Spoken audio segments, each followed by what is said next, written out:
নবীজি সাল্লাল্লাহু আলাইহি ওয়াসাল্লাম এক হাদিসের ভিতরে আলোচনা করেছেন, আল মুসলিমু মান সালিমা আল মুসলিমুনা মিন লিসানিহি ওয়া ইয়াদিহি।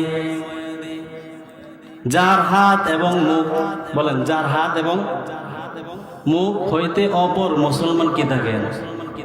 নিরাপদ থাকে, কষ্ট পায় না, হাত দিয়া আঘাত করে না, মুখ দিয়া আঘাত করে না।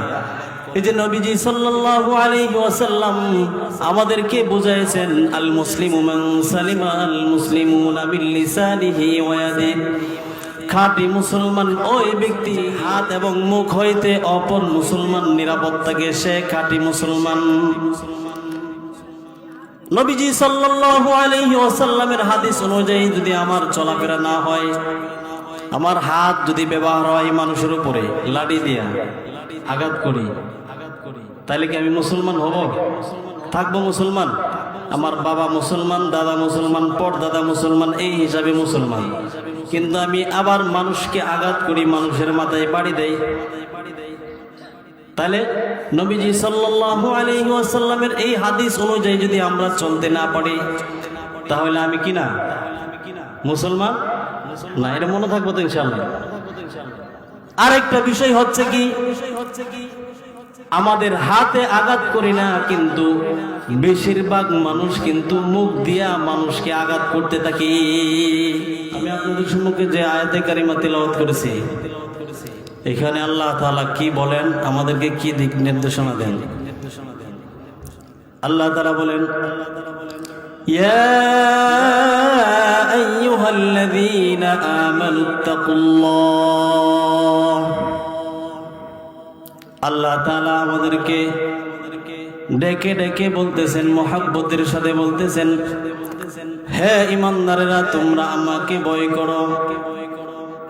খুব মহব্বত নিয়ে আল্লাহ তাআলা আমাদেরকে ডাকতেছেন, আমাদেরকে যেন একজন একজনকে বলতেছেন, হে ঈমানদারেরা তোমরা আমাকে ভয় করো এবং সাদিকিনদের অন্তর্ভুক্ত হয়ে যাও। তোমরা আমাকে ভয় করো এবং তোমরা সাদিকিনদের সাথী হয়ে যাও। আল্লাহ তাআলা বলতেছেন যে ভালো মানুষের সাথী হওয়ার জন্য, সাদিকিনদের সাথী হওয়ার জন্য বলেন। আল্লাহ তাআলা আরেক আয়াতের ভিতরে বলেন, ইয়া আইয়ুহাল্লাযীনা আমানুত্তাকুল্লাহ হাক্কা তুকাতিহি ওয়া লা তামুতুন্না ইল্লা ওয়া আনতুম মুসলিমুন। এখানেও আল্লাহ তাআলা মহব্বতের সাথে আমাদেরকে ডাকলেন। এখানেও আল্লাহ তাআলা বলেন, হে ঈমানদারেরা তোমরা আমাকে ভয় করো, ভয় করার মতো ভয় করো। দেখেন কত মহব্বতের সাথে আমাদেরকে আল্লাহ তাআলা বলতেছেন। যেমন একজন পিতা তার ছেলেকে যখন সুন্দরভাবে মনে করেন যে মাদ্রাসায় পড়ে, মাদ্রাসায় পড়ার পর মাদ্রাসা বন্ধ যখন হয়ে যায়, বন্ধ হওয়ার পরে ছাত্ররা যার যার বাড়িতে চলে যায়। বাড়িতে চলে যাওয়ার পর কিন্তু ছাত্ররা মাদ্রাসার ভিতরে যেরকম রুটিন অনুযায়ী চলে, এরকম ভাবে কিন্তু রুটিন অনুযায়ী তাদের চলতে হয় না। তাদের একটা স্বাধীনতা চলে আসে। এই স্বাধীনতার ভিতরে মনে করেন যে উস্তাদরা ভালো ভালো আদেশ উপদেশ দিয়ে দেন, কমপক্ষে যেন তারা বাড়িতে গিয়ে নামাজ যেন জামাতের সাথে আদায় করে, ঠিক না? ওলামায়ে কেরাম হুজুররা মাদ্রাসায় পড়ায়, মাদ্রাসার রুটিনে থাকা সম্পূর্ণ নিয়ন্ত্রণ করে এবং বাড়িতে যাওয়ার সময় আবার এতটুকু নসিহত করে, কমপক্ষে সালাম দেবা, টুপি রাখবা, নামাজটা কমপক্ষে পড়বা, আর বিশেষ করে একটু তেলাওয়াত করবা। মাদ্রাসার রুটিন অনুযায়ী না, সকাল বিকাল। তো মনে করেন একজন ছেলে সে আসরের নামাজের আগে থেকে খেলা শুরু করে দিয়েছে মাঠে। মাঠে যখন খেলা শুরু করে দিলেন, ওই তখনই নজরে পড়লো, তার বাবার নজরে পড়লো। এদিক দিয়ে আসরের আজান, মাইক দিয়ে আওয়াজ হচ্ছে, আসরের আজান দিচ্ছে, কিন্তু ছেলে মাঠের ভিতরে খেলায়। ওই ছেলেকে তখন বাবা সুন্দর ভাষায় আদরের সাথে বলে, এ আমার ছেলে সন্তান, মসজিদে যাওয়ার সময় হয়েছে, আজানের আওয়াজ চলে আসছে, তুমি এখন খেলাধুলা বন্ধ করে মসজিদের ভিতরে যাও। মসজিদে যাওয়ার পর নামাজ আদায় করার পর আবার তুমি মাগরিব পর্যন্ত খেলাধুলা করবা। সুযোগ আছে না নাই? আছে। সুন্দর ভাষায় সুন্দর আদরের সাথে তাকে বললে, এ আমার ছেলে সন্তান, তুমি মসজিদে যাও, মসজিদে নামাজ আদায় করার পর আবার খেলবা। যারা এই কথার ভিতরে তার শিক্ষা হয়ে যায়, সে সুন্দর করে খেলাধুলা এখানে বন্ধ করে মসজিদের ভিতরে চলে যায় ওযু করে, তাদের জন্য কোনো সমস্যা নেই। তার বাপ পিতার সাথে তার একটা ভালো সম্পর্ক হয়। আর মাঝে মধ্যে এমন সন্তান পাওয়া যায় যাদেরকে বলার পরে একটু ভান করে যে যাইতেছি, কিন্তু আবার ফাঁকি দেওয়ার পরে আবার খেলা শুরু করে। আছে না নাই? দুইটা দুই রকম। একটা কথা বলার সাথে সাথে মসজিদে প্রবেশ করেছেন, আরেকটা বাবাকে ফাঁকি দিয়ে আবার খেলা শুরু করে দিয়েছে। যে ছেলেটা মসজিদের ভিতরে চলে গেছে ওইটা তো বেঁচে গেল, কিন্তু যে ছেলেরা এখনো পর্যন্ত মাঠের ভিতরে খেলাধুলা করছে, ওর বাবা আবার দেখলেন এখনো পর্যন্ত ও মসজিদে যায় নাই। আবার যখন নজরে পড়লো তখন ডাক দিল, তোমাকে বললাম মসজিদে যাওয়ার জন্য, আজান দিয়ে দিছে, এখনো যাও না কেন? তখন আগে যে মায়ের সুরে বলছিল, এরকম মায়ের সুরটা কিন্তু থাকে না। যেই মুখ দিয়া মায়ের সুরে ডাক দিছিলেন, ওই মুখ দিয়ে আবার একটু ধমক দিলেন, এই বেটা, তোমাকে বললাম মসজিদে যাওয়ার জন্য, খেলাধুলা পরে করবার সময় আছে, এখনো যাও না কেন? বলে না? আগে বলছিল মায়ের সুরে, এখন কিন্তু মায়ের সুরে বলে নাই, একটু ধমক দিল। তো এই কারণে আল্লাহ তাআলা এভাবে আমাদেরকে মহব্বতের সাথে ডাকতেছেন। হ্যাঁ ইমানদারেরা, এই ৫ আলমশ্রী গ্রামের মুসল্লিরা, এ বান্দারা, তোমরা আমাকে ভয় করো। যারা ভয় করে তো আলহামদুলিল্লাহ, তাদের প্রতি আল্লাহ তাআলা খুশি হয়ে যান। আর যারা আল্লাহ তাআলার কথা অনুযায়ী চলে না, তাদের প্রতি আল্লাহ তাআলা আবার ধমকের সুরে বলে। আল্লাহ তাআলা বলতেছেন, ইয়া আইয়ুহাল্লাযীনা আমানুত্তাকুল্লাহ হাক্কা তুকাতিহি ওয়া লা তামুতুন্না ইল্লা ওয়া আনতুম মুসলিমুন। মায়ের সুরের ডাক শোনার পরে যারা আল্লাহ তাআলাকে ভয় করা শুরু করে দেন, আল্লাহর আদেশে চলা শুরু করে দেয়, তাদের বিষয়ে আর কোনো কঠিন নাই। কিন্তু যারা আল্লাহ তাআলার আইনের ভিতরে চলে না, তাদেরকে আল্লাহ তাআলা আবার ধমক দিয়ে বলতেছেন, সাবধান, তোমাদেরকে কিন্তু বলেছি আমাকে ভয় করার জন্য। ভয় করলে কি করতে হবে? আল্লাহ তাআলাকে ভয় করা মানে আল্লাহ তাআলার আইন মানা, ঠিক না? কথা বলতে হবে। আল্লাহকে ভয় করা মানে আল্লাহ তাআলার আইন মানা। আর যদি বলি জি আমি ভয় করতেছি কিন্তু মসজিদে যাইলাম না, এটা ভয় হইল না, আল্লাহ তাআলার সাথে প্রতারণা করা হইল। যারা আল্লাহ তাআলার সাথে প্রতারণা করা শুরু করে দিছে, তাদের প্রতি আল্লাহ তাআলা ধমক দিয়ে বলতেছেন, হাক্কা তুকাতিহি ওয়া লা তামুতুন্না ইল্লা ওয়া আনতুম মুসলিমুন। সাবধান, তোমরা কিন্তু মুসলমান না হয়ে কবরে আসবা না।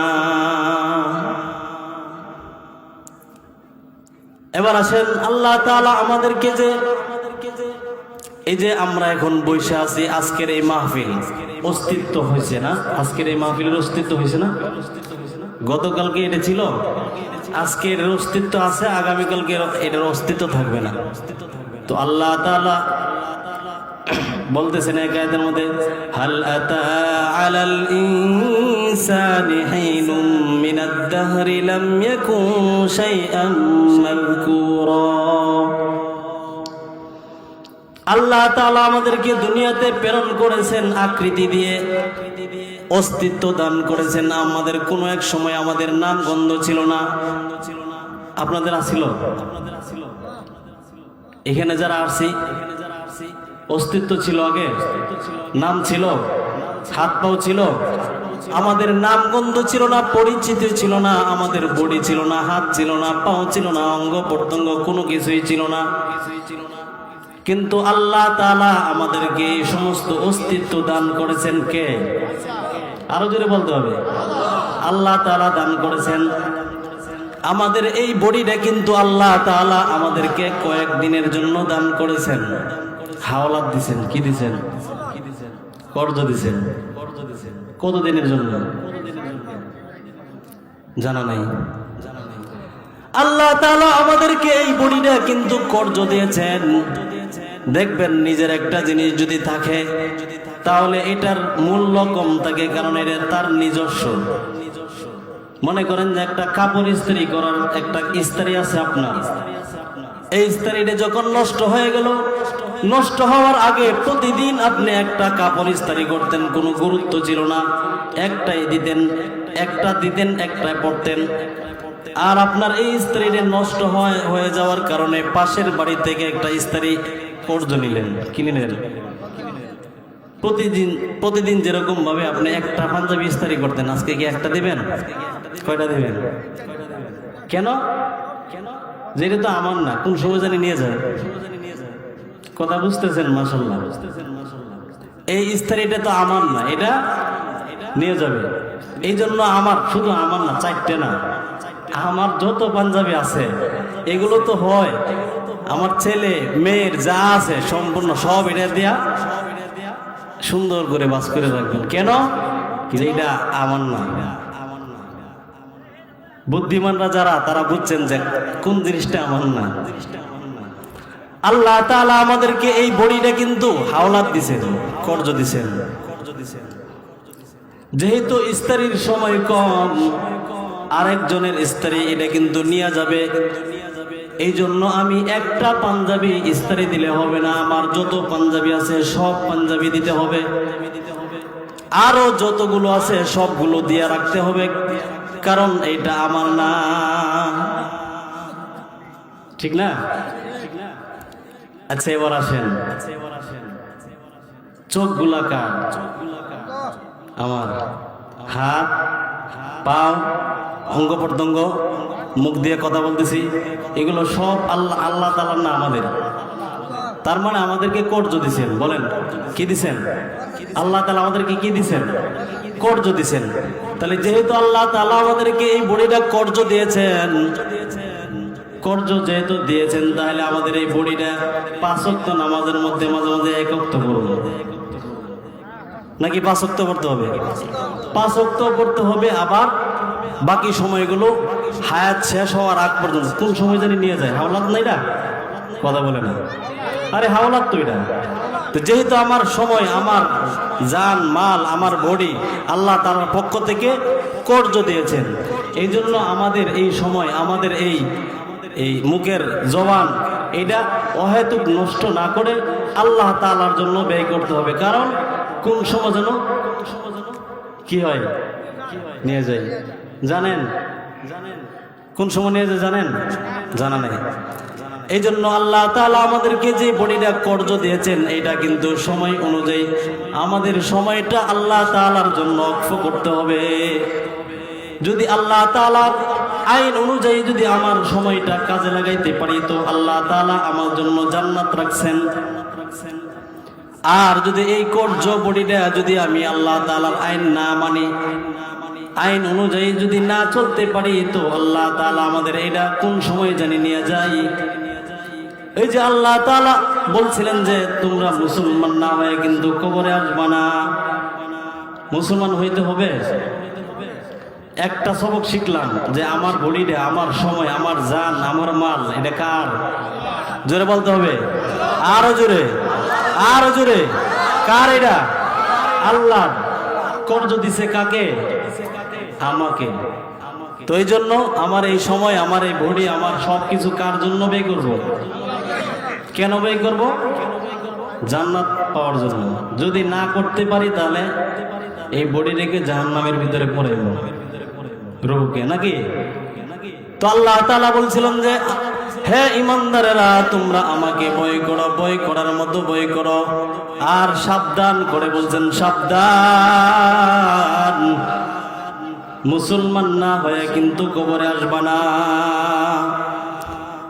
তাহলে মুসলমান হওয়ার জন্য শর্ত আছে, বলেন শর্ত নাই? মুসলমান হওয়ার জন্য যত শর্ত আছে এই শর্তগুলো মেনে নিতে হবে। এই অনেক শর্তর ভিতরে আমি দুইটা শর্তর বিষয়ে কথা বলবো। নবীজি সাল্লাল্লাহু আলাইহি ওয়াসাল্লাম এক হাদিসের ভিতরে আলোচনা করেছেন, আল মুসলিমু মান সালিমাল মুসলিমুনা মিন লিসানিহি ওয়া ইয়াদিহি। যার হাত এবং মুখ, বলেন যার হাত এবং মুখ হইতে অপর মুসলমান কি থাকে? নিরাপদ থাকে, কষ্ট পায় না, হাত দিয়া আঘাত করে না, মুখ দিয়া আঘাত করে না।